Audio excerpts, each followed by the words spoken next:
Hey guys, welcome to Clapbox Garage. Today I'm going to show you how to fix a tire here. Let me show you the problem first. Here we have the tire and the cords are showing through. I did a few too many burnouts and this is what's happening, alright? So here we have Redneck Fix-A-Flat, also known as Plasti Dip.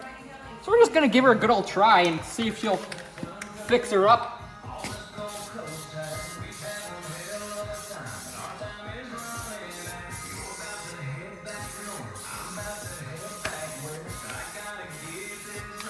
So this is basically rubber in a can.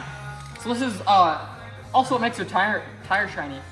So that's basically gonna fix that problem that you have. So yeah.